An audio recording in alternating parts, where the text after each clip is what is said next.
Hi, my name's Connie Gross, and I'm an infant and early childhood mental health consultant for the Children's Resource Center in Bowling Green, Ohio. And today I just wanted to bring you a quick strategy video about using fidgets.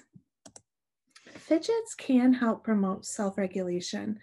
They provide a physical outlet for that need to move, and young children generally do have a high need to move. You might have a couple of kiddos in your classroom who even have higher than typical need to move, and so a fidget might be helpful for them. Fidgets also can provide some tactile input.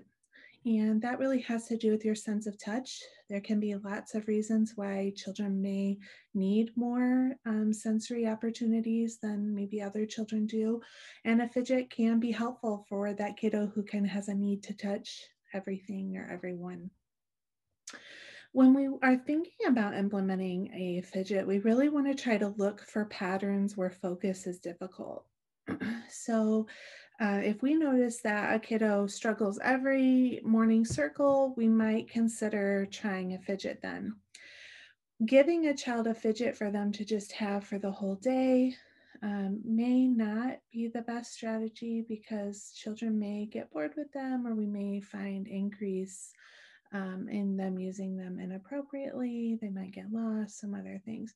So, trying to figure out where are some patterns of struggle and then providing this tool for them to have the opportunity to use that to help maintain or extend their focus.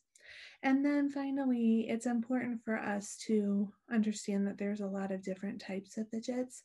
The fidgets pictured here are mainly handheld manipulatives, but there's also wobble cushions for the seat, which offer more whole body movement. There are chair bands that can be put on a chair for a kiddo who maybe has more foot type fidgeting, like swinging their legs or tapping their foot, something like that. So there's a lot of different types of fidgets. So thinking about what is the area that maybe I see the child having some increased physical need in, or how could I help meet some of maybe those sensory needs? So I wanted to just share some tips for success if you do decide to try this out. The first thing, it's really important that as the caregiver or teacher that you come up with what your expectations are. First of all, how will we know when a fidget's going to be used? Does the child need to let you know that they need a fidget, or are you going to be the one passing out the fidgets? What are your expectations for use of the fidget during the time they're allowed to have it? So for example, do you expect it to be kept quietly in their lap? And what should they do with the fidget when they're done? So kind of setting up that expectation for how they'll use it, when they'll use it, and what they should do when they're done. We also want to keep in mind that some fidgets might look like toys. And even when we do explain that we're using these as tools, if I saw a fidget the other day that looked like a unicorn, if you hand a young child a fidget that looks like a unicorn, you're likely to see increased play types of interactions with that, because that's the association they've made with similar toys, is that you play with it a certain way. A ball, for example, a stress ball, and there's lots of those as fidgets. But what do young children do with balls? They throw them, right? And so if we do have a fidget that maybe has some of those toy-like characteristics, we might just need to address that with the child, like saying something to them like, I know this looks like a ball, but this is a tool that we're going to use to squeeze and rub between our fingers so that we can try to keep our hands busy, and that lets our mind stay busy on learning. So kind of laying out that expectation, and then we might just keep that in mind if we are purchasing fidgets, trying to find things that don't resemble closely to what toys might look like. The third point here is that introduction is so important.